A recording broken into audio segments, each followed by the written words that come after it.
Welcome to Trial by Wine. We take a closer look at crimes that highlight how fascinating humans can be. Schmitty, Swanny and Clarkey visit crimes and run them through their jury of three, debating both sides of the case to agree an appropriate, if totally fictitious, sentence. Please be advised, Trial by Wine may include explicit or disturbing content and will include drunken rambling. Listener discretion is advised. All right. Hi, guys. How are you? Very well. Hey, my beautiful friends. What have you guys been up to? Oh, what's your watch been up to, Clarky? My watch just said hello as if it's my beautiful friend. I feel like I was talking to Schmitty and Swanny, not you, mate. I don't understand how that function works, but my phone, my watch does that occasionally, and I'm so embarrassed. Sometimes it starts repeating what I've said, or it's trying to answer something. I think, oh God, stop! No, don't. I don't understand, know how to do it. No. Or I have no answer for that. Yeah, I've heard it several times on this show where it just says, "I don't understand what you're asking." I'm sure you've heard it many times on this show. I don't understand. I don't want to understand. Has anyone got any news? We are doing 10,000 steps a day for October, and it is the 4th of October, and we've done 10,000 steps every day. So we're 4 from 4. Oh, congratulations. Yeah. That's steps for me. Yeah. I'm doing about 500 at the moment, but I'm aiming to get a little bit higher as I build up my leg again. Nice. What do you have to do to get to 10,000 for you in your life? What would that involve? Yes. Well, so this morning we've got a treadmill. So I got up in the dark and did 5,500. Then I went to work and did about 2,000 for the whole day at work. So then we had to come home and do laps of the paddock to try to get up to 10,000. So, it's good. Oh, that is good. There you go. Yeah. Anyone else got any news? I went up to the houseboat for the first time in a long time because of the surgery. And I walked up the ladder a few times. Ooh. And I've been stiff and sore for 2 days as a result. And my physio came in today and I said, I went up the ladder a bit. And she was like, And I said, I figured if I can, I should. Or, like if I can, if my body says it's okay. She's like, yeah, but that's why you're sore. I was like, all right. But that was good. What about you, Swanny? School holidays, your favourite time of the year? Well, it is when you've got fun stuff on, but this is a bit of a nothing holiday, so I'm struggling a little bit. And, no news. You should teach the kids to sing that Christmas song. It's the most wonderful time of the year. We've that already could be got like to your a point where we're just avoiding each other. We're basically just avoiding each other. I'm trying to avoid them. And how far into school holidays are you? Well, it's a short one, but it feels long. Like when they say 2 weeks, it's more than 2 weeks because they finish a little bit early and they don't go back until sort of like, Tuesday and Wednesday next week. So I've still got them for like another week, and I didn't handle this one very well. I think I was still riding high on last holiday, and I probably should have gone east and organised that early enough to go and see our family, but I just didn't. So it hasn't really played out so well. Well, I think congratulations that you haven't murdered anyone yet. Well, so, we're still give not yourself quite a pat there. on the back. No, so I know, far, but so far. That's right. Yeah. That is something to be proud of. We should introduce ourselves. And so I'm Schmitty. I'm Swanny. And I'm Clarkey. And together we are Trial by Wine. Speaking of which, my wine's nearly empty. Goodness, that happened. And you're having quick. a top up delicious drink, aren't you? You're having a rosé. We're having a Pizzini Rosetta Sangiovese Nebbiolo Rosé, or as we like to call it because we're classy, a rose, darling. Having a rose. I thought you were going to shorten it because it had so many names. I thought it was going to be like a RSJ or I don't even know. What did you say it was? Yes. It's a a Sangiovese Nebbiolo Rosé, but they call it Rosetta. SNR. We call it Rose. What about everyone else? Drinking, I don't know how to say it, Carla. How's your French?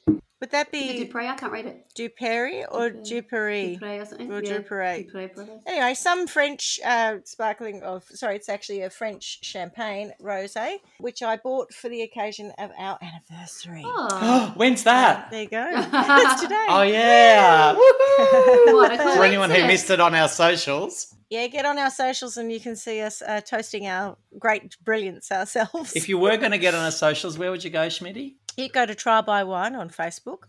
You can also find us at Trial by Wine Podcast on Twitter. And, of course, you can email us at trialbywine@gmail.com. Thanks for the reminder. Seamless. I'm on it now. I'm going to get on that. And Swanny, what have you got today? What are you drinking? Oh, well, I've had a couple of bubbles for our anniversary. And at the moment, I'm just having a nice sparkling water to cleanse my palate and keep my throat moisturised while we start my story. All right. Well, without any further ado, Shall we? what have you got for us today? Okay. Yep. Well, I was going down a slightly different avenue, and when I remembered that it was our anniversary, I thought, the other one was quite macabre, but I thought I might just park that for another time, and I might get something else that might, raise a smile a little bit more. So hopefully, like celebratory murders? Is this? Yeah, of course, there's something involved. It's not all shits and giggles.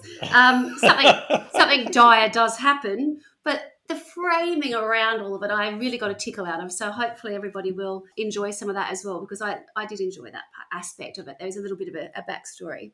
Well, so I'm intrigued. Without further ado, can I introduce you to a chap whose name, very frustratingly, I've seen it referred to many different ways. So what I will end up doing is just starting to call him by his first name so that I don't say his surname incorrectly. But we're going to meet a chap called Bernie Tiede, which is also known as TD. And the reason is it's spelled Tiede. TD? Tiede? Radio. Tidy? Tidy. Tiede is the way I say it, but I've also heard it pronounced Tiede. So tedious. TD is what it should be. I think it's a foreign name.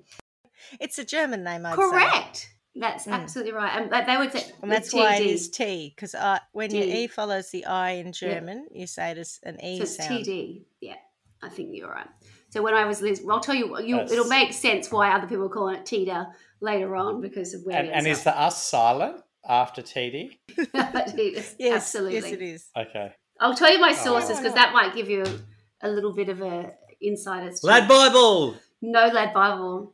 Oh. It's been ages since we've had Lad Bible. Or the Bible. Smithsonian. I didn't check that either. Oh. Encyclopedia Britannica. Bottom of the range. Where I found this story was a website called ranker.com. What? Ranker. R-A-N-K-E. Not wanker. Ranker.com. I was going to say, I don't recall seeing that there. I didn't know they were into true crime. And then I found other references, ABC News, Crime Vault website, and some of my favourites are Dr. Todd Grande, which is I guess what's it called if it's a podcast, if you can see it? A blog? A vlog? A vlog. You mean read it? A vlog. Yeah, blog. Yeah. And then Not a vlog. Variety. Right. So that should... Is that a bit of source? It is. As is also the IMDb...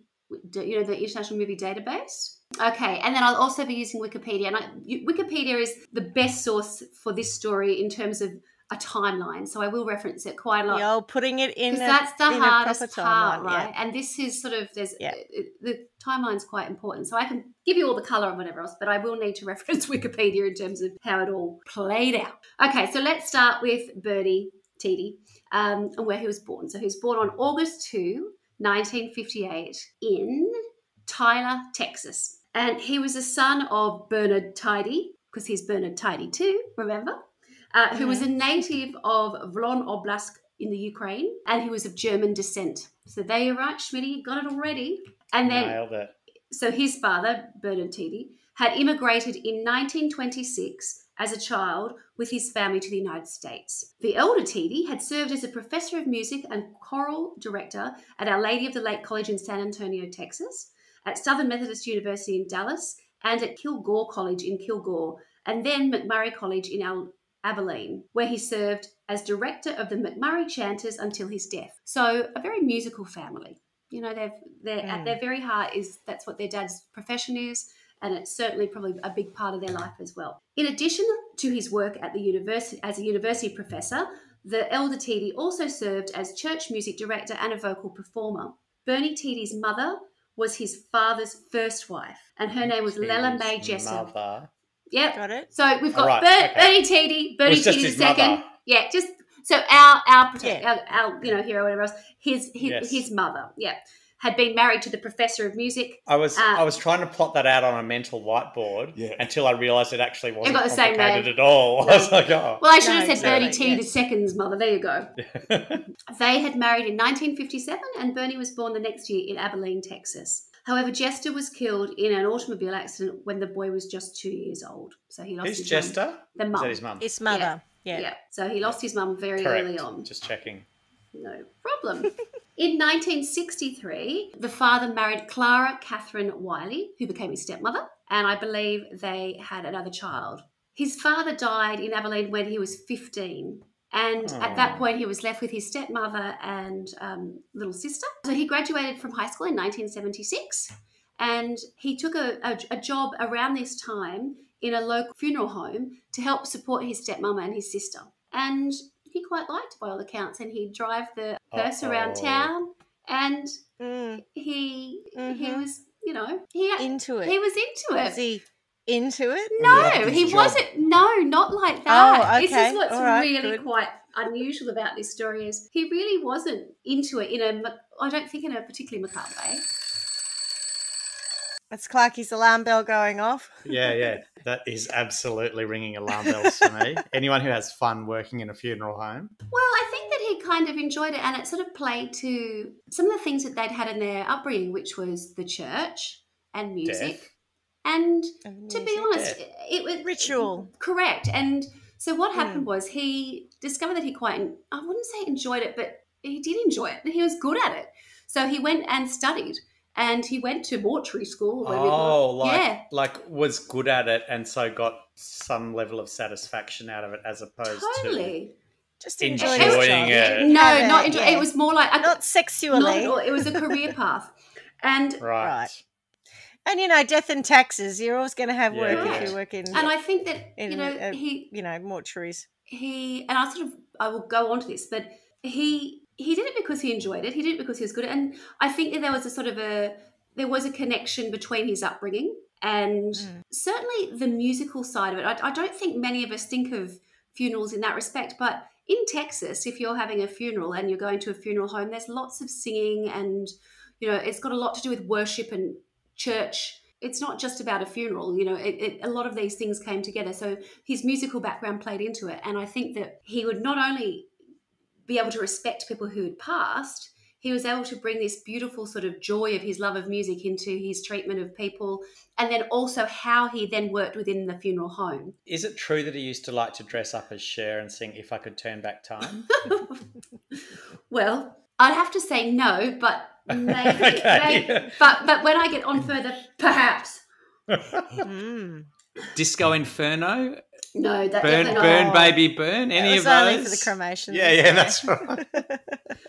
So we then we move our story sort of from where he'd sort of grown up in Texas to a town called Carthage, and it has been described as one of the best small towns in Texas, and it's in East Texas, and by all accounts, it is one of those little towns that it feels like everybody knows everybody's business. And when he came to the town, he was employed by the Hawthorne Funeral Home. And the director of the funeral home there, I think he must have put out a job application or what do you call it? It's a job. An ad? Yeah, an ad for a job. And Bernie had replied and he said, I thought that he would be okay. But he said, I cannot believe how good he was at his job. Anyway, so he came across to Carthage and he became assistant funeral director at the Hawthorne Funeral Home. Truthfully, once he got there, he became a real star of the local community because everybody knows somebody who's died, and I think there probably weren't too many funeral homes. I don't know if there was any other funeral homes. There was certainly this one. And did he branch out into live shows or anything? No, but... It was a sort of the best way I can describe it. It's like a full. Where that question came from. It's a full service kind of experience, and that's something that I wasn't really able to get my head around. He does get too involved in his job if he's giving full service. So what he did was when he got to the funeral home, the director has said he brought this sort of panache to funerals and the way people mourned, and he was able to make people really feel like they were part of something that was beautiful. And what's important is he started, he would collect the bodies from somebody's home to start with. So let's say that's his first point of contact. So he's going and meeting quite often, a widow or whatever. He takes the body with respect to the funeral home. And once he's there, he's the person who, I think the word's embalmed, is it, when he gets the bodies ready? Yeah. And he would do their makeup. And I've seen a piece where it shows him and talking about how he has all of these things and everything's all about giving dignity to the body. And so that when the mourners see the body, it is a positive experience. He it didn't matter if someone had been hit by a car or they'd died of natural causes or they'd choked on a piece of meat or whatever. He was able to put them back together and give them, a bit of a glow up, I think is what they currently say. I think the young kids. Did he look like Bob Down? No, he did not look like Bob Down. He That's was what sort I'm of a short, sort of heavy-set gentleman, and he Danny DeVito? Not that short, but so imagine that he's taken the body. He's then got the body ready for the funeral itself, and then during the funeral, he not only oversees the ceremony, but then he quite often performs as well, and he sings. So he's got a beautiful voice, and so all of these people in this small Texas town think he's a beautiful man who is looking after their dead and giving great dignity and respect and an uplifting sort of service. And it was said at this point that he was a darling among I think they called them the Delols, which was the dirty, I can't believe I said that. I cannot believe I said that. Oh, no. I can't believe I said that. What does it really stand for? Darling little old ladies. Oh, dirty little old ladies. Oh my God, I can't believe Well, it was probably, well loved amongst the dirty little old ladies as well as the darling little old ladies. I cannot believe I said that. I mean, I remember writing the note down. I remember going D, and then I thought, what did that stand for again? Darling little old ladies, not dirty little old ladies. I'm glad you did that though, because I'm struggling to take this seriously so far. It all just seems like a pantomime or something. It does feel a bit like that. And I think that's what attracted me to it, because one thing to note at this point is after he's finished school, after he's finished studies and he's then arrived, at this point he's sort of in his late 20s, early 30s when he's working at the funeral home in Carthage.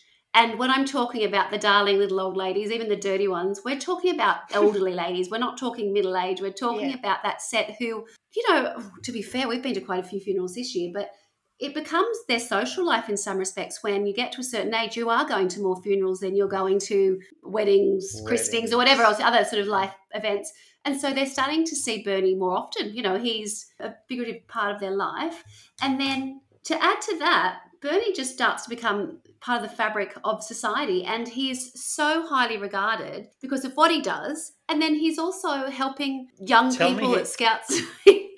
Tell me he starts branching out into christenings and weddings and stuff, and he's just doing, wherever there's a celebration, Bernie's there. Well, he doesn't quite need to do that, but he certainly he plays a role. When I say this, but I know that the penny will drop, but he's big in the musical theatre scene within town as well. Yes, I think you're trying to say he's gay. Well, I'm not trying to say he's gay, but he's not gay.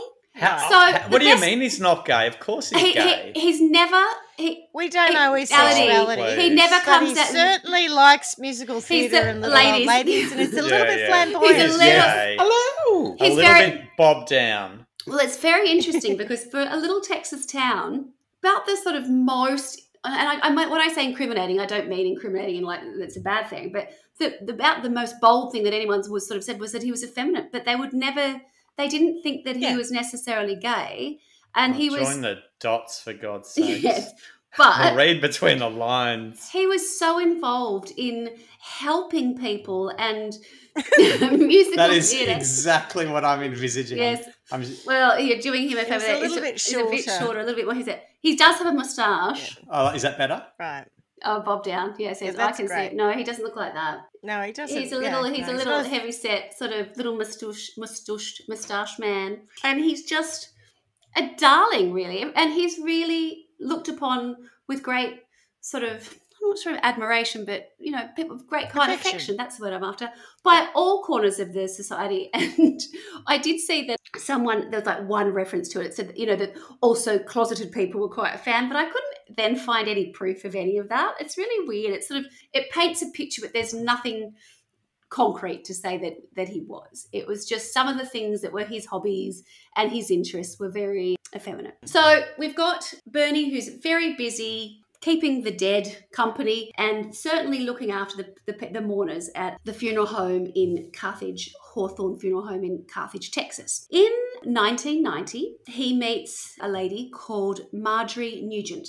And Marjorie has just lost her husband, and I think he just died of natural causes, to be honest. They don't really go into what happened to poor Mr. Nugent, but they meet at the Hawthorne Funeral Home because Mrs. Nugent is organising her husband's funeral. And we get to meet Mrs. Nugent because she and her husband were quite wealthy within the local community. And that was because he had been a successful, he was oil exploration. He'd made a lot of money in the 60s. And as I understood it, I didn't spend a lot of it. I think he invested it. So I think they were quite frugal. I don't think they lived I know they didn't live a particularly flamboyant life, but they had some hardcore cash behind them and assets, and they had stockbrokers and different people that ran their business interests. And it was also stated somewhere that at one point he had bought a bank in town. So it's Bought a bank? Bought a bank. It is possible. I know. As you do. Not the big four. Not Bendigo Bank either. Not the big four. No. Did it come with all the money inside? I would That's think why so. it costs so much. Probably.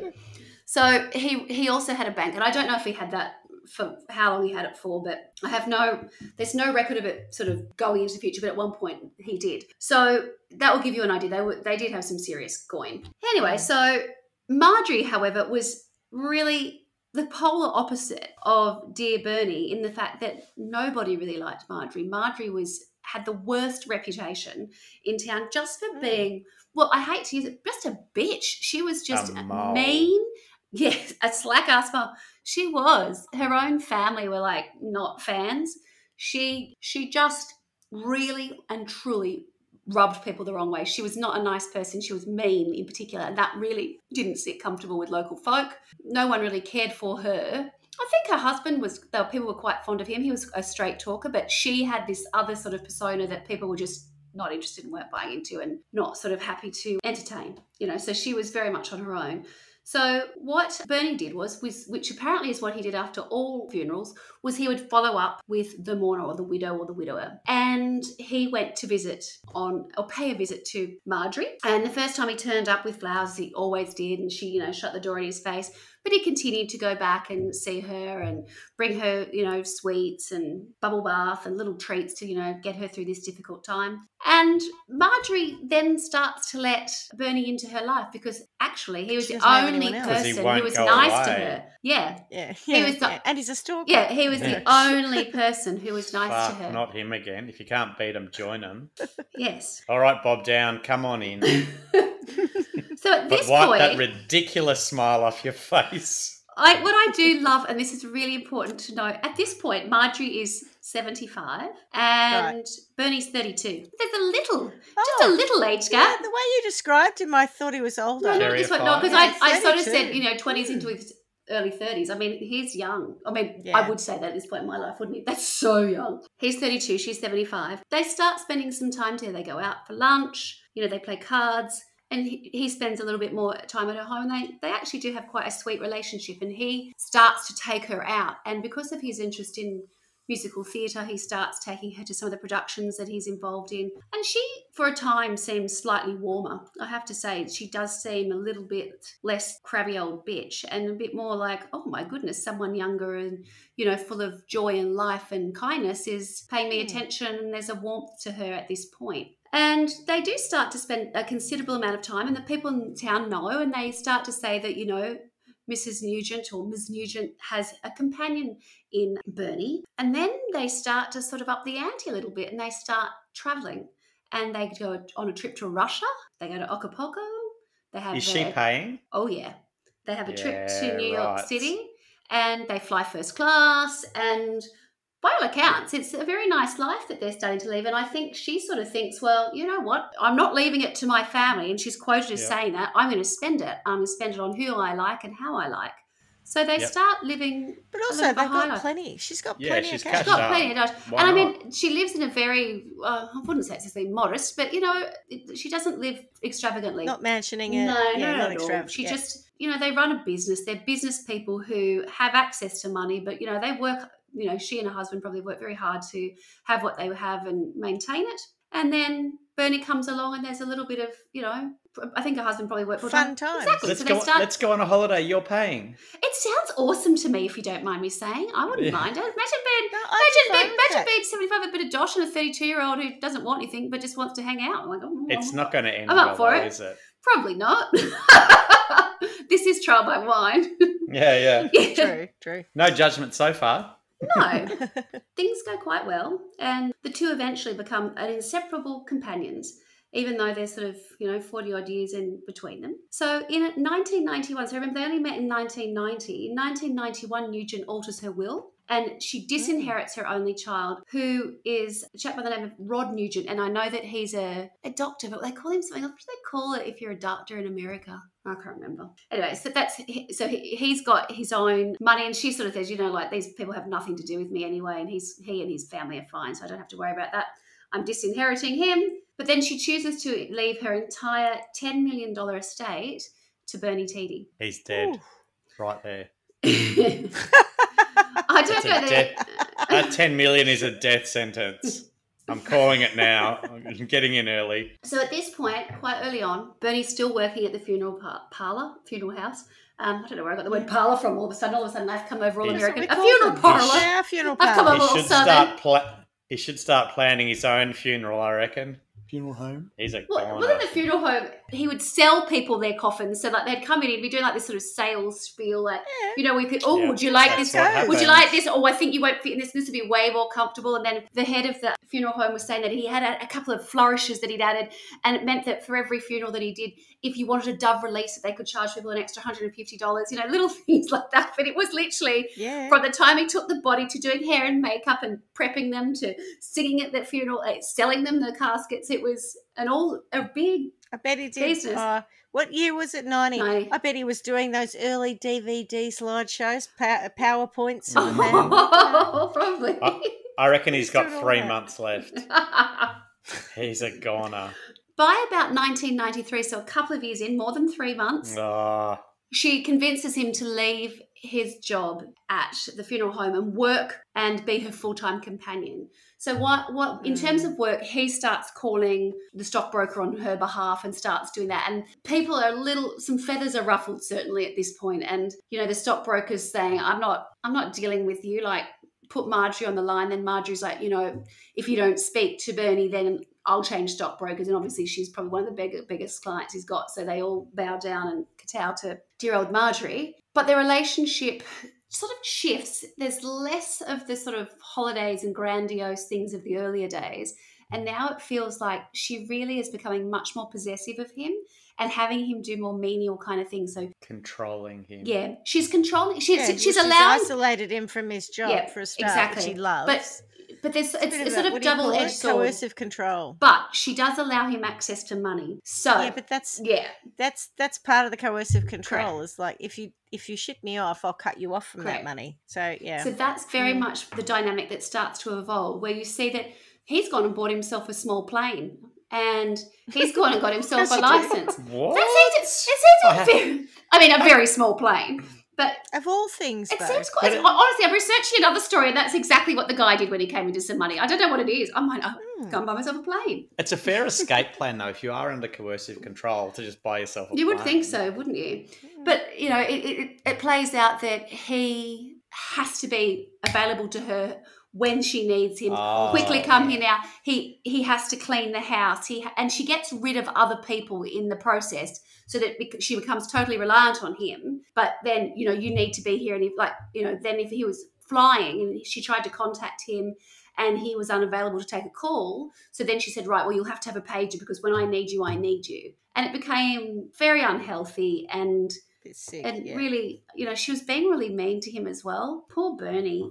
Poor Bernie didn't deserve that. Poor Bernie. All that for what? $10 million. I don't know what he got to do for $10 million. I don't know. He was a hoot at a funeral. I think some people locally were a little bit concerned, but not overly. I mean, he was still out and about doing what he could do, and he would do things like he was still in his shows and she just wouldn't turn up to them anymore. So he was trying to do that, and there was sort of this idea that he'd be rehearsing and then she'd call and he'd have to say, I've got to go. So they were aware that she was very much manipulating him heavily. and people weren't quite aware of what else was going on. But at this point, things sort of take a turn for the worst, shall we say. And in November 1996, so this is 6 years after her husband has passed, and they've sort of come together, Tiede killed Nugent. I thought he was going to die, but she didn't did. see that coming, I did didn't. No. Yes. He did it by shooting Take her in that, the back bitch. 4 times with a .22 caliber rifle. Now, I don't my understand much about rifles, The old 22, but I right? think that the reason they had the rifle, and besides the fact that they were all armed all the time, was because they had an armadillo problem, and she had him shooting armadillos in their front garden. That was one of his jobs. And she said, you are totally responsible for the state of this garden. Armadillos. Yeah, so they would have it was the armadillo gun. Doesn't she know they've got armour and they're bulletproof? Well, this obviously did some damage or certainly scared them off because that was the armadillo gun. So what happens is they walk into the garage of the house, and the pretense is that she had been giving him a hard time. And then something just snaps and he sees the gun. She's walking to the car, they're heading out, and he shoots her 4 times in the back and she dies. And so then he places her body in the freezer of the garage. Like, we talk about the big cold for The old shed freezer. I was talking about it just the other day. Yep. So he makes no attempt at trying to really hide the body or dispose of it. And as someone pointed out, he had access to an airplane. If he really wanted to get rid of her, he could have flown her out over the Gulf and dumped her. Could have just there are a number of things that he really could have done. rolled her in, cremated her when no one was looking. But he didn't. So that was in November of 1996. He didn't mean to kill her, though, did he? What? Yeah, he did. Yes, he shot her, but it wasn't premeditated. I don't say think it was so. a snap thing. No, I don't. That will come to bear whether or not it was.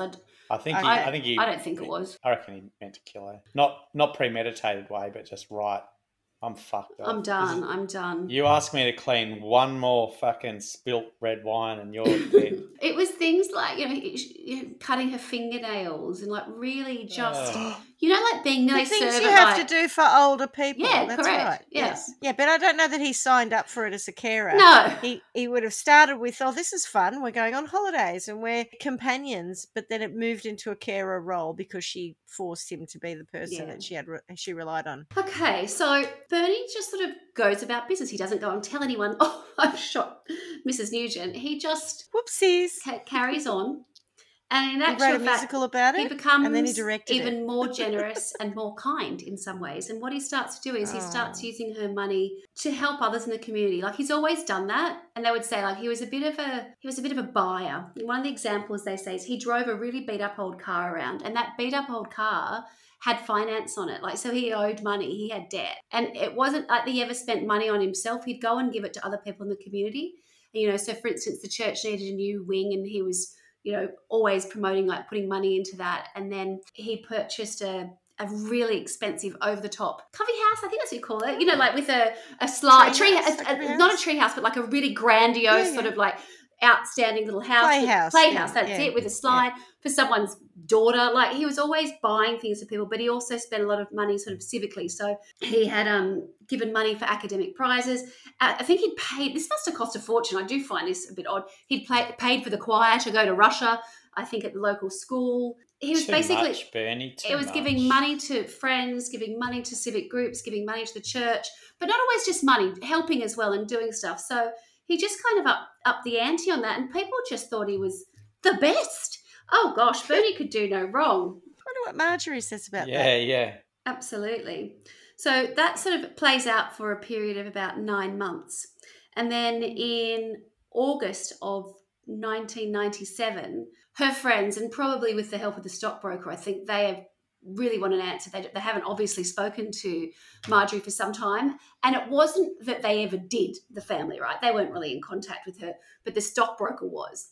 And the stockbroker was sort of getting the runaround from Bernie. So at first, Bernie didn't answer the phone for a number of weeks. And then by the time he finally spoke to the stockbroker, he was like, I didn't want to tell you this, but Marjorie's had a couple of minor strokes. She's sitting here with me, but she can't communicate. She's saying hi. So that he was able to hold off for quite a while. Is she still in the freezer? Yeah, she's still in the freezer, in amongst the frozen vegetables. What's the use-by date on a body in the freezer? I don't know. I guess it depends if it gets freezer burn or not, really, isn't it? You don't want to have things in there for too long. It probably depends what you're going to do with it, yeah. Well, some people might eat it, but if you're not going to eat it, freezer burn doesn't really matter. I just That's feel true. like... A wedding cake lasts for a long time, doesn't it? I feel like you'd take it out before 9 months. I mean, Why? Well, because if you ever had to get anything else out of her, you'd go, fuck, there she is again. Yeah, well, they've got the veggies in there. Yeah, well, so, I'd probably stop eating veggies so I didn't have to go into the freezer with I wouldn't go into her the freezer. body in it. No, that's like, get rid of it. Well, yes. He does say later that he wanted to give her a proper burial. And that doesn't surprise me because people were saying to him, But 9 months. I don't know. He's just, at this point. God. He used to work in the industry, doesn't he? Know people? It's standards. You think so. I don't know why he doesn't deal with it any earlier, but I mean, I guess it's kind of like he knows he's going to get caught. I don't know. It's a rookie error, yeah. He doesn't care. He just wants to blow some cash. So the stockbroker and the son approach the house. The stockbroker and the son. That sounds like a movie. So they've grown concerned. They're like, okay, we're not buying his stories anymore. Let's go and check out. So they arrive at the house and Rod has declared, the son has declared his mother a missing person. And so he and his daughter turn up at the house in August of 1997. And he had murdered her in November of 96. And that's when they search the house and then they go to the freezer and the freezer's actually taped up. So they think, what's going on here? Like, and they find he's an idiot. Hidden under the vegetables. Oh, we all know that you bury the body in the backyard and then plant endangered species over the top so no one can dig it up. That's right. Is that right, Schmitty? Right. I was looking at Schmitty there for confirmation because she would know. Is that correct? That was something on Facebook. Yeah. I think I tagged you both in that on Facebook. Yeah. So obviously suspect number one was Bernie and he was taken in for question pretty much immediately. I've been wondering where she was. She must have just fallen into the freezer. Is that where she went? He admitted to her murder immediately. He had said that after the murder, he had prepared the body and placed it in the freezer. And the reason he was doing that was because he always wanted to give her a proper farewell and burial. When you say prepared the body, I don't know what he would have had access to. Tell me more about that. Well, I don't have more access to more details about that because I think the point that, I'm jumping ahead of you, but what his version of preparing a body would be obviously much more intricate than anybody, like some amateur or, some Joe Blogs, right? So I don't... Us, yes. Yeah. Well, not you, because you would know, but Clarkie and I, if we had to prepare a body, we'd have no idea. We'd probably give you a call. Like, Schmitty, I've got this body here. What would you suggest I do in this situation? What has worked for you in the past? Eyelash extensions. Yes. Because I'm thinking, like, if I'm going to put meat in the freezer and I want to prepare it, I might cut it up. Like, put it in small bags. We have tandoori chicken as one of our meals. And so sometimes I'll get the chicken breasts and I'll cut it up into strips and then I'll marinate it in tandoori spices and then put it in the freezer like that. So it's prepared so that when we go to eat it, we just have to defrost it and cook it. I don't understand how he's preparing the body in this because he's not going to have a viewing. What are you doing, mate? Are you cutting it up so it fits? For him. I don't know what tools. So. I'm assuming he didn't take the body. I don't know though. There's nothing. I just think he's cut it into foot-long bits. No, she was one piece. She was frozen like a popsicle in a freezer. Yeah, big box freezer. Big box, like in the fetal position or something? Dirty little old lady. No, doll. I don't think he prepared her very well if she's in that She position. was 81 at this point. She would have probably been quite a little lady unless she was like a big Yeah, but also stuffed pretty well. Like, imagine if he's going to present her and she's in that squashed up position, comes out frozen. You can't then stretch that out and straighten her out. Well, I think if you defrosted her, she'd go all mushy. I think there is a thing that if but that's what I'm saying is frozen for too long, when they defrost, they go. But putting makeup and stuff on is not preparing her for anything because she's going to be an train smash on the other side. We don't know what he was preparing her for. But that's my question, right? Yeah. What did he do to prepare her? Did he put her in tandoori spices for? Maybe for future meals, I don't know, and I think the preparation would have been somewhat basic because I don't think that he wouldn't have had the tools at her house.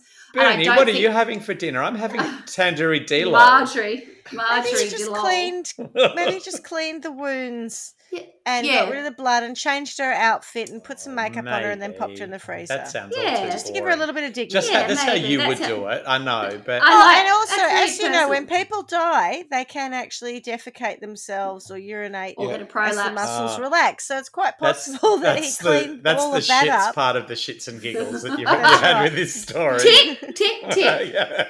So the cleaning up the preparing her might have been to do with cleaning her No. up and giving her dignity in the freezer. No, that's washing. I don't know. I I'm surmise. still unsure. I'm going to ask him. I don't know what preparation he did. I would imagine it would be very limited, but I think it was probably, as Shmitty said, just making sure that he tidied her up before he froze her. So he's brought in, he admits that he has murdered her, and he said that after the murder, he had prepared the body and placed her in the freezer. After this, Tiede acknowledged using Nugent's money for civic activities, gifts to academic and civic groups, and to friends. She had given him power of attorney over her funds, so he was certainly Was able to his do it. money then? It's sort of kosher. Yeah, except she was dead. Except that he'd murdered Yeah. her. Apart from that, yeah. That's small fact. So you're Everything going, else is fine. So you're going to Yeah. think at this point that I'm racing ahead, but I'm not. A jury Ooh. convicted Tiede of first-degree murder, and he was Are you racing ahead? and sentenced him to 50 years in prison. What? Jeez, 50 that's a bit years? harsh. Yep. Well, Why? He'd murdered someone. Well, it is murder. Yeah. Of one It's like he person? didn't get life. He could have got 4 to 22 years or whatever we've seen in the past. And then just move state and get it a lesser sentence. Get it in 6 Depends months. where it is. Yeah, it depends the state Jesus. that it's Well, in. he should have flown that plane to a state that was more lenient before he shot her. But Swanny's about to tell us more. And this is where I got excited, right? So Ooh. Right. he's gone off to jail, and you might be wondering where the International Movie Database and Variety come into it. Yeah. I'm guessing that This is where they come a into film it. was made. Correct. Mm. After the film Bernie was released in 2011, Really not to be mistaken with Weekend Remind at me who Bernie's. played Bernie. I will tell you. I'm about to tell you who played everybody, but I'll just tell you why it's important. After the film Bernie was released in 2011, attorney Jodie Cole became interested in Tiede's case and met with him, filing a post-conviction writ of habeas corpus in which Tiede alleged his constitutional rights were violated in the first trial because of newly discovered evidence. He further alleged in the writ that the 81-year-old Nugent was controlling and emotionally abusive towards him, and that he had murdered her in a dissociative state, resulting from years of sexual abuse as a child by an uncle. What? Dun, dun, dun. Oh, that's a stretch. Yeah, didn't see that coming. So would you like to know about the movie Bernie? Yes, please. Because I have watched it. Oh, Who? Now you're thinking that Bob Down would play the character of... yes, totally. You are far off. Bob As Down did not play usual. him. Jack Black. That's it. Oh. Jack Black Bernie, yes. plays Yeah, Bernie. right. Now remember, I've seen it years ago. It came back to me when you were Yes. telling the story. And I Jack thought, I think Black, I've seen this. you may or may Yeah. not recall, you probably remember him from like School of Rock and movies like Can Yeah. Sing, right? He's a portly Yes, little he guy. can. Yes. He's got this, he can be really cute and, Didn't he sing that kind. song about the devil? Yeah. That's his band, Tenacious D. Tenacious- Yeah. That's it. The song that the greatest Something song that about- ever was. That's or right. whatever. Yeah. Anyway, so he plays. He also was in The Holiday, the film The Holiday, and he plays a songwriter in that, and he does this whole. He's going through all the soundtracks and all the little musical riffs, and he's explaining to Kate Winslet, I think it is, and he does this one about driving Miss Daisy, I think it is. He's just like frootin' dootin' doodin' brootin' dootin' doo booda boopin' boopin' booda doo doo doo doo doo. So cute. That is totally Anyway, him. yes, Jack Black, very cute. Yeah. So, you could imagine Jack with a little moustache and, little thing, cute, kind, sings like an angel, Our little Bernie. lots of flourishes. So that's our little Bernie. Any ideas on who might have played Mrs. Nugent? Cranky old bird. Now you Olympia Olympia Dukakis. Dukakis. Oh, good choice. close. Go the other one. Oh, what's her name in Steel Magnolias? That's Yeah, right. you're Oh. close. You're so I'm not close. crazy. I've just been angry for 24 Yeah, years. yeah. Whatever it is. Yeah. Yes, What's her name? Weezer. Yes. Weezer, yeah, Weezer. Shirley MacLaine. Shirley Shirley MacLaine. MacLaine. And in hindsight, I think Betty White was robbed. She should have played that she's part, not angry surely. enough. Not angry She's enough. hilarious. Oh, she can do angry.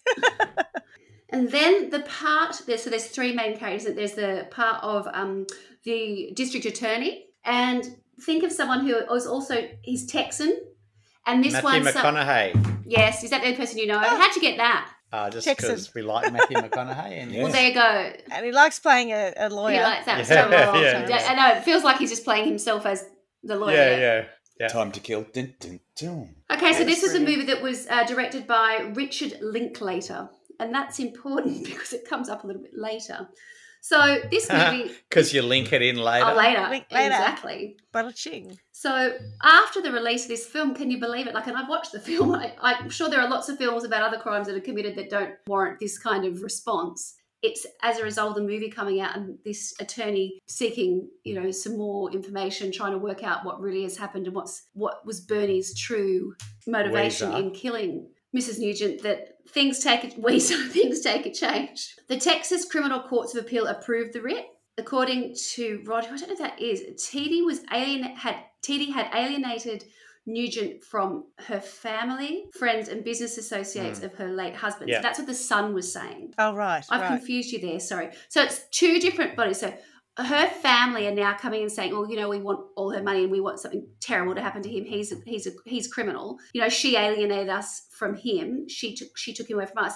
And meanwhile, everybody else is saying that she's done that to him, right?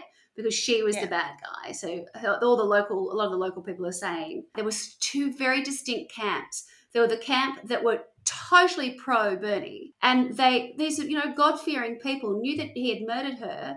They knew that he'd said that he'd done it, but they were still like, go easy on him because he's a good person and she's pushed him to this point. That's, it's of her doing. It's not, he's just had enough. And then there were other people on the side that were like, oh, well, yeah, that's all well and good, but he still murdered her. So you get these two distinct camps. So the character played by Matthew McConaughey is District Attorney Buck Davidson, Danny Buck Davidson. When he was interviewed, he said the town of Carthage was split up in regards to the opinion of Tiede. Davidson recounted to the Longview News Journal, people remember Tiede as being real nice and doing nice things, and they'd like my office to go real easy on him. And then there's a group that wants no mercy. And hang 'em hard. What is really awesome about this film is actually just they do like sort of this interview style where they speak to all the locals, but clearly they're actors, whatever else. But the charm comes in the way Texans speak and their little sayings, and it's so southern. It is really tickled me because they're old people essentially, and they're all very adamant about their opinions, whichever way they are. And it's always wrapped in this lovely little nugget of a saying that is so southern that I find it charming. So it's a nice film, actually, even though someone's I murdered. thought it was a great film. Yeah, it's sweet. Even the way they handle the murder, it's not gruesome in any way. No, not at all. It's quite sudden. You're like, oh, okay. Yep. So shortly after entering the Texas Department of Criminal Justice in 1999, this is when he'd first gone in, he'd been attacked by fellow inmates. But other than that, during his entire imprisonment, he was described, not unsurprisingly, as the model prisoner. Was he attacked He for doing taught shit health classes theatre? and participated in the prison's choir. Impromptu? Well, he was, I saw somewhere also he was teaching people how to Interpretive cook. He was dance. doing lots of he was just such a do-gooder and helping everybody be better versions of themselves. He was everyone's friend. Yeah, he's Punch. so bobbed down. Yeah, exactly right. But things take an interesting turn. In May 2014, Davidson and a visiting judge, Diane DeVasto of Tyler, which is a place in Texas, allowed Tiede to be released from prison that month on a $10,000 bail after his attorney, Jody Cole, had learned that Tiede had been sexually abused as a child, I mentioned that before, for multiple years by an uncle. Cole theorised that Tiede shot Nugent while in a brief dissociative episode brought on by her abusive behaviour of him, a theory backed by forensic psychiatrist Richard Pesakoff. To quote Pesakoff, Mr. Tiede's ability to repress and compartmentalise the abusive events from childhood and adolescence was ultimately overwhelmed by the repeated and extensive psychological abuse he suffered from Mrs. Nugent. The end result, his loss of control over his emotions and behaviour, is evidenced in his final actions towards Mrs. Nugent. So they're saying that because, all this trauma had happened to him as a child, she's pushed him too far, he's become, disassociated from what's really gone on, and he's shot her. Not true. It also has been suggested that Tiede's handwritten confession, a major factor in the murder being considered first degree, was strongly influenced by the prosecution's threat of leaking private videotapes of Tiede. Now, I can't find any reference to this anywhere, and so I don't know what those videotapes were of. I could take a wild guess. Schmitty might be close there based on that little hand movement. But there's no other reference, and certainly not in anything else that I've seen. So I can only go on what I'm reading here, and that's a reference from Wikipedia. When presented with the new evidence, Davidson agreed that he had known this information. Had he known this information in the original trial, he would have sought a lighter sentence. Interestingly, Nugent's family learned about Tiede's release through media reports. They weren't informed. Her granddaughter expressed shock that the release was granted and claimed that Richard Linklater's 2011 film, Bernie, had influenced the legal system. And I suspect she's probably right. Certainly by how it came about. There's no doubt that was sort of the starting point. The Nugent's family created a website to honour Nugent's memory, posting photos of her and articles relating to the murder. That said, they had been nowhere for years. At one point, there's reference in the movie that says that the granddaughter, had tried to sue their grandmother for money, and that had been 4 years before her death, and there'd never been another conversation. They'd made no contact with her. So when they were on, the witness stand or whatever else, and they were crying about finding her grandmother's body in the freezer, they were like, "But when was the last time you spoke to her? And weren't you suing her?" And they're not squeaky clean by any stretch of the imagination. Yeah, but she was our grandmother. It's our choice to ignore her for 4 years. Yeah. Doesn't mean we're not sad that someone murdered her.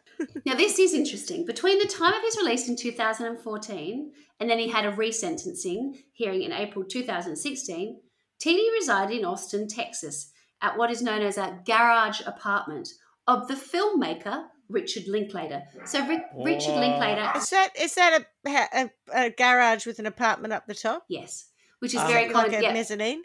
It's a very common thing in Texas. Was Richard Linklater gay? He wasn't even there, and I'll tell you how I know that. But it was a condition of his release. So it says here, this is where how I said that I use Variety as a source. Mm-hmm. The headline is Richard Linklater on Living with Bernie Tiede. Subhead: The Austin filmmaker opens up about his friendship with the now ex-con subject of his 2011 movie Bernie. And this is from 2014. And it reads, less than 2 months ago, a judge in Panola County, Texas, ordered the early release of Bernie Tiede, the now 55-year-old convicted murderer played by Jack Black in Richard Linklater's 2012 black comedy, Bernie.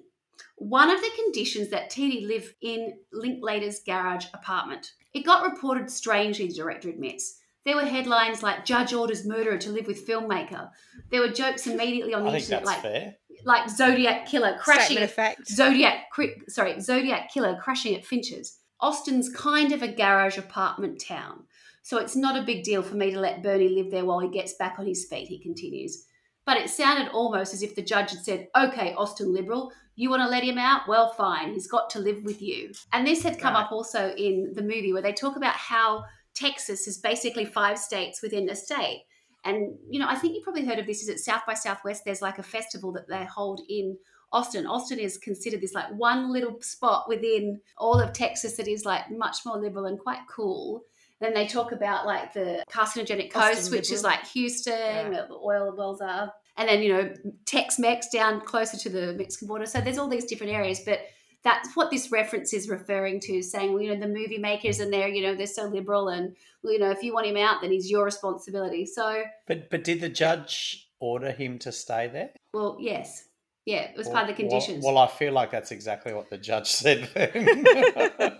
It does say what didn't get reported immediately was the fact that Tiede's release marked the culmination of roughly a 2-year concerted effort by Linklater and others, chiefly Danny Buck Davidson, the district attorney who prosecuted Tiede for the 1996 murder of his 81-year-old companion, their goal to reduce his sentence. To reduce Tiede's sentence to serve time, 17 years, in light of new facts dug up by Jody Cole, a local attorney, who became intrigued by the case after seeing Bernie. So they weren't saying he hadn't done it. They were just saying, look, if we'd known all of these other things at the time of sentencing him originally, we wouldn't have gone 50 years there. And that's Matthew McConaughey. We wouldn't have pushed so hard for, that. Yeah. 50 years was too long anyway. A psychiatrist's report revealed that Tiede had experienced sexual abuse as a child, a detail that considerably impacted Davidson's view of the motive for the crime. The report said Tiede's history left him vulnerable to unhealthy relationships, bearing out the notion that Nugent's psychological hold on him had pushed him over the edge. Poor Bernie.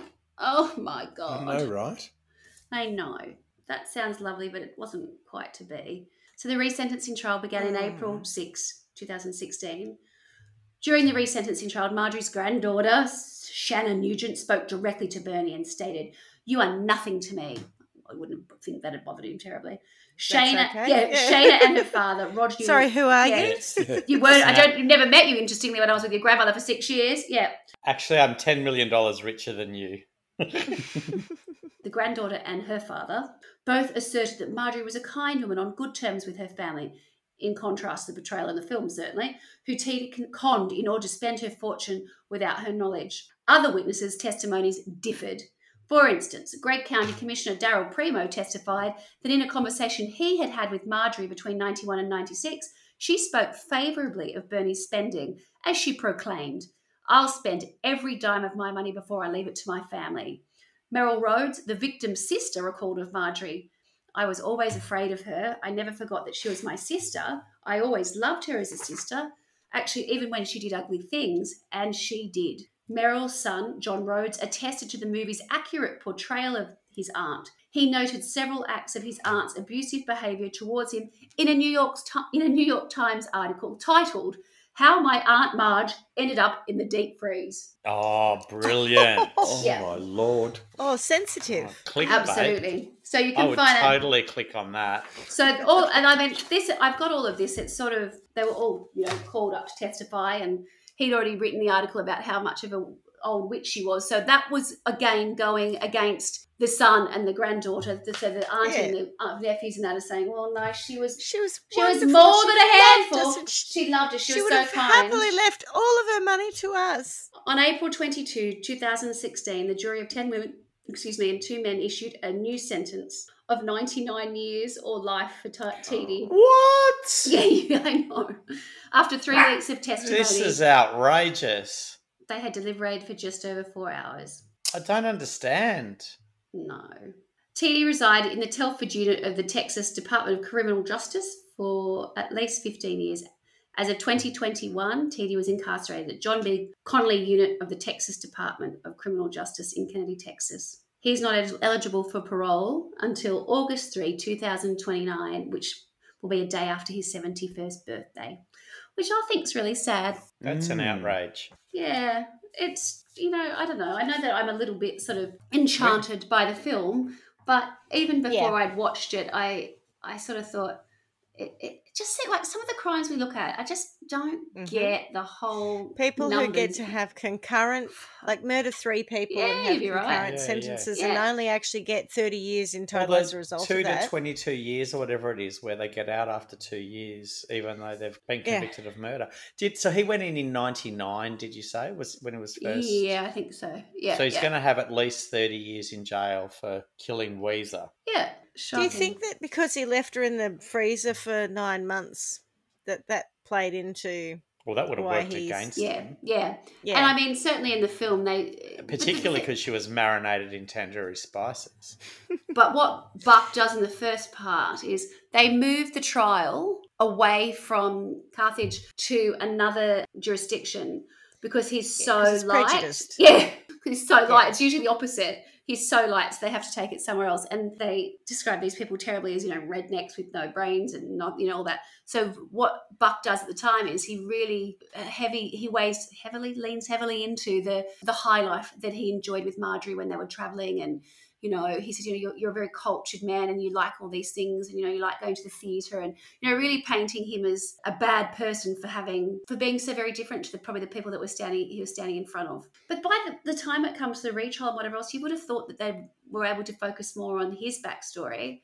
But I don't think that really played out so well for him either. So there you go. That is the story of Marjorie Nugent's death and her murder by the Mortician murderer, Bernie Tiede. I think it's interesting, the timeline, though, because 99 versus 2014, attitudes around domestic abuse have changed Massively. significantly in that period. Yes, agreed. So even if you'd brought in the psychological impact of this bloke having been sexually abused as a child in 99, may not have got anywhere with anyone. No sympathy, deaf ears. And this, this idea of a little old lady, how could she possibly be controlling him, etc. But then come forward 2014 when we're a bit more woke at the time, then all of a sudden it's like, oh, he's the victim. But that's almost like the tragedy of the whole thing. Then to get 99 years to life. Are we more woke with domestic violence of women against men yet? I feel like that's still not properly being talked about. I think we're more woke about people who, well, technically he murdered her, but he was a victim because of her of the abuse. domestic. Yeah. I think we absolutely are. I think we absolutely are. The first thing we talked about when this started was her coercive control. Well, you did, but I think that if the genders were reversed, I think nowadays, and I mean 2022, not even 2014, we would be very empathetic towards the female for having had those things happen to her. If she had been abused by an uncle and had a male partner who was coercively controlling her, I think there would have been a lot of empathy. I think nowadays statistically, I don't think that's true. No, well, I think nowadays 100% more than back then. So I think we're more aware of that now. I don't think we're doing a good job of it, but I think we're much more aware of it.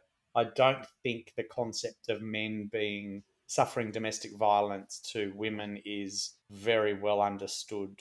And I think it's probably in some ways still a little bit nonsensical to a lot of men particularly, but also some women. Statistically, women who murder their partners after years of abuse, in terms of their prison sentence, they don't get off light at all. No, I know. Yeah, but that's a lot of history. There's been instances we've discussed where it's not even illegal to do that. Sorry, for a man to kill the woman. For a man to kill his wife. Correct. Yeah, that's cool. Yeah. But when a woman kills her husband because he's been beating her for, 20 years. Correct. And it's in self-defense, quite often the woman is still given a really harsh sentence and there's no leniency. But so this is exactly the opposite of that, right? The man has killed the woman and got 99 years. In 2014, which is really weird.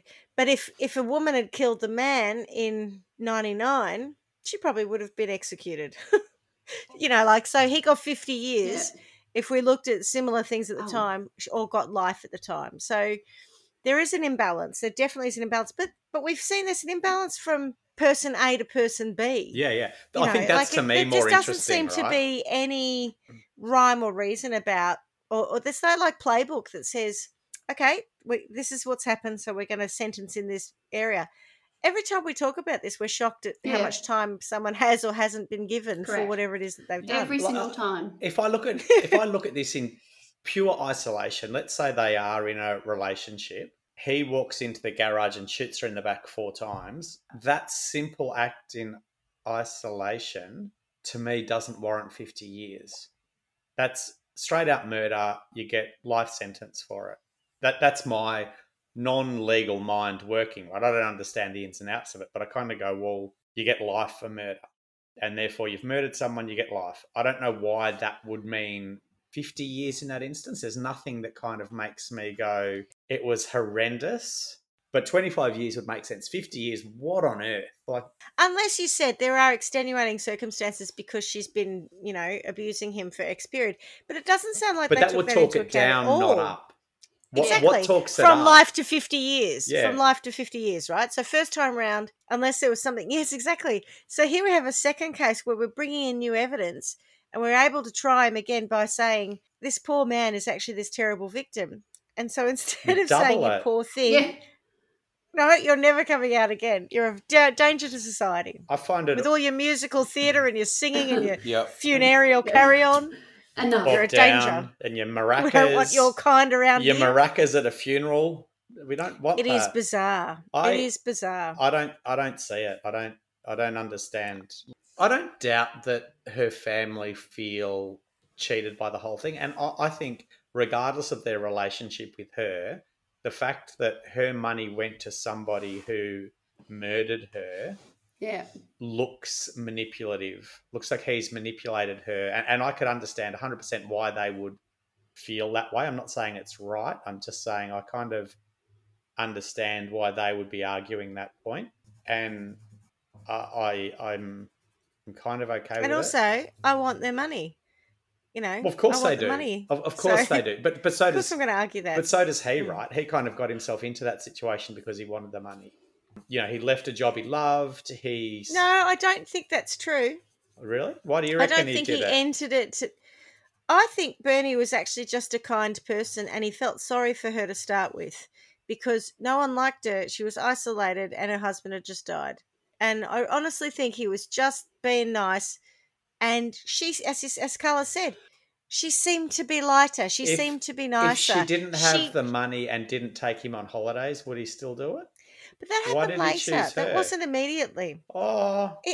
I think she chose him as well, though. It wasn't 100% just he she chose did. her. No, I'm okay with that. But what I'm saying is from the family's point of view, I don't think his intent was as pure and genuine as you might think. I think that he got amazing holidays, that he got to spend some time with someone he probably liked.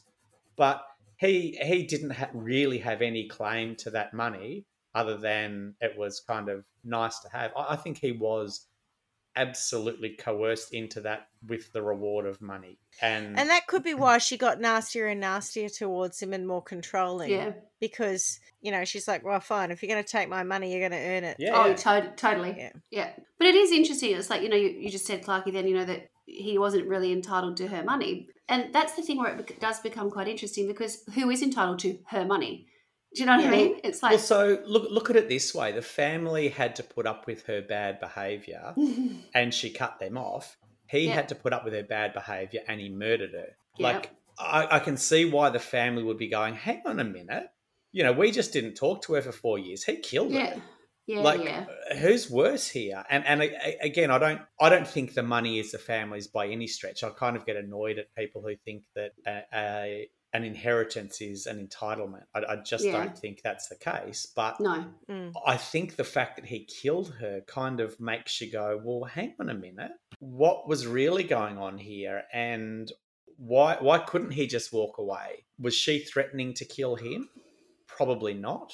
Was she threatening to cut him off? Probably. But the fact that he can't have access to her money doesn't warrant murder. I don't see him as angelic. But he did have access to her money. He had full access. He had power of attorney. But what I'm saying, she had given it over years earlier. But what I'm saying is, what's stopping him walking away then, rather than murdering her? Nothing. He could have cleaned out the bank accounts and left, which tells you that his murdering her wasn't on his plan. You're right. If he wanted to leave, he could have taken everything. But his relationship with her wasn't as genuine either, right? He wasn't. I don't think he was as much a victim as he would like us to think. I think that he was on a pretty bloody good wicket, but maybe got fed up with her at one point. Now, whether that's to do with dissociative behaviour from his uncle or whether he's just gone fuck and in the heat of the moment. I can tell you, I live with you. my mother and it is difficult to live with a person who is constantly bitching at you, complaining about everything. And yet you haven't shot her. Not yet. She's no. too quick. See? That's because we don't have guns in That's Victoria. because you got a hip. Yeah. That's because of Port Arthur. We've got gun control, so we don't. I can't shoot her. But see again. But she is infuriating, and I'm not beholden to her. You know, I've got my own financial stream, etc., and I'm not around her all the time. She'd created an environment where he had to be around her, on call, available to her all the time. Also got a fuckload of money for it. I'm not saying that wouldn't drive you crazy. What I'm saying is if you choose to kill that person, you're not an angel. No. You know, like when we talk about coercive control in the reverse with genders, often the woman is in fear of her life if she leaves and therefore has no option but to murder the other person. He could have walked away at any moment. Do you think, though, I mean, I guess the argument is that in that moment that he killed her, he wasn't planning to kill her. He probably wasn't even thinking about killing her prior. It was just the gun was there and he just behaved in that way. That's the argument. Well, I think for me, I could see that happening without the dissociative behaviour of his uncle, right? And kind of to the point you were just talking about with your mum, there would totally be times where you just go, the red mist I'm descends. so fucking angry with you in this moment. Yeah. Of course you wouldn't do it, but I kind of understand Because we don't have that, armadillos. and it would almost be it'd almost be better though The to be armadillo saying gun. she pushed me one too many times. Like, you know, Yeah. she was horrible I was to me. provoked, Your Honour. I would rather hear that than something about a dissociative behaviour from an uncle, yeah. uncle when at any moment you could have walked away. In the heat of the moment, she pushed my buttons one too many times and I got her. I lost my shit. Yeah. I think 25 years I'm comfortable with. 50 I'm not, and 99 I fucking what? I don't get it. I just don't get it. But I don't think he's as much of a victim as perhaps the movie that I haven't seen would have us believe. I mean, fuck, I've seen I don't think he should be let off. and Weezer needed a good... She at least needed that slapping she got. Good slap, yeah. I was close. I didn't get quite... It's something like, I ain't crazy, Luann. Yeah. I've just been pissed off for 40 years. Yeah. Something like But that. there's a scene where they, don't hit me, hit her. And that's... Bang. Yeah. All right. Well, I just was going to say that I think the defence attorney, whose name we don't know from the first trial... I couldn't find it. I was going to have a crack at them, but then having said that, he only got 50 years that time round. Yeah. Maybe all these do-gooders who got themselves involved in trying to reduce his sentence and then it all went badly wrong, maybe they should learn to shush, mind their own business and allow the justice system the first time round just to let it go. I don't know. Say, well, that's what happened. I struggle. I don't know who I want to sentence. Anyway, so I feel like I want to sentence the family to a little bit of greed, but for the murder. The murder changes it all for me. I kind of go, I think they just wanted the money, and a lot of people are like that, and it annoys me a bit. But once he murdered her, I kind of go, you know what? You weren't all you were Up to be. pretending to be. Yeah. Would she have made you power of attorney or even given you any money if she had have known you were going to murder? You know, just do what everyone else does and don't talk to her. Walk away. Sometimes things aren't tidy, and that's the problem with this. There's not a tidy... It's not black and white, is it? resolution. Yeah. No, and that's the problem. No. So, for instance, when you start off with this and him being painted the way he is, which is this man who initially you think, oh, what's he up to? Why is he hanging out with the dirty little old ladies? Schmitty's doing Bob Or the Down darling- faces. The- I am. But do you know what I mean? Mr. At that Smiley, point, happy. you think there might be You've some died. surface there. Let me sing a song. Let's bring some glitter to your funeral. But it was sort of, the point was sort of made a few times that he wasn't interested in women his own age. So at first you sort of think... He wasn't interested in women. Correct. Let's put it that way. Not sexually, but what- maybe, you know. No. But the fact, but at first you're Good thinking, friends. what's his motive to be only interested in and being so kind to the elderly Little women? old ladies. Because they're all about Dirty to pop old, their what were they? clogs. Dirty little old ladies? Dirty little old lady, Yeah, lols. It was those darling little old ladies. But then there's nothing in his character that I can see that suggested that it was terribly untoward. Apart from murder. I did see some. Well, no, I'm talking about just the connection with old ladies to start with. But then I did read one place or heard one place. I think it was just somebody's testimony. It was the fact that he particularly liked. She was the richest old lady in town. So there is that. I think that's interesting because he kept going back, didn't he? Despite the fact that she shut Correct. the door. Yeah. Yeah. So he did persevere, and I would imagine she would have taken quite a bit of perseverance. So it depends on what you want to believe. If you want to think that he was, a really good person, which the town folk really seemed to want to. Maybe he was a camp man who really didn't know Who loved how the to money. but he loved the adoration of the older ladies because he really was, providing a service at the back end of people's lives that people need. And if he was so good at it, that I can understand why they adored him so much. So I guess he just used, he worked that audience because that were the people that he liked. I understand that. But, he just seemed, maybe he was a bit more lost than we give him credit for, and he was not so great. I don't know. So sorry for those of you who are on the edge of your seats waiting for us to sentence someone. This is one of those really grey cases, I think. A hung jury. So it's a hung jury, I think. Yeah. It wasn't intentional. I didn't think, oh, gee whiz, seeing as a trial by wine, I seem to stuff up, not the wine bit. Now I can't even get the trial bit either.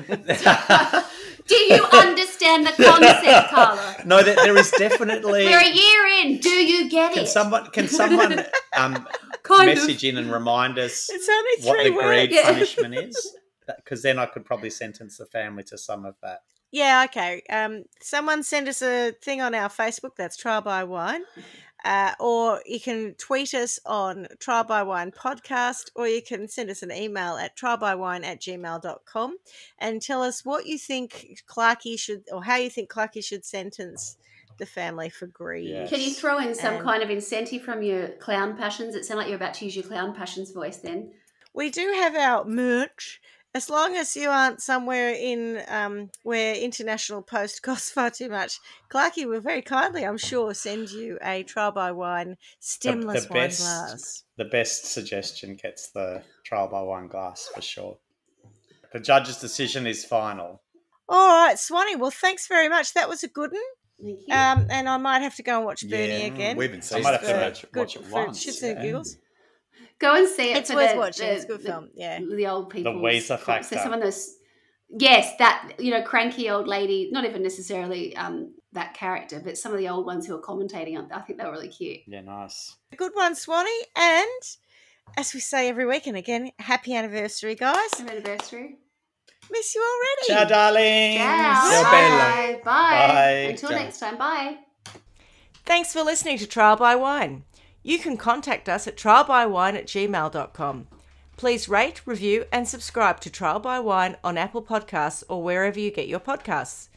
If you'd like to support us, you can become a patron at www.patreon.com, Trial by Wine, or visit our website www.trialbywine.com to donate to us.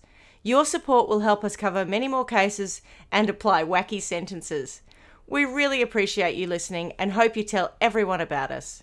Our cover art is by John Christo and music is by Beauchamp from pixabay.com.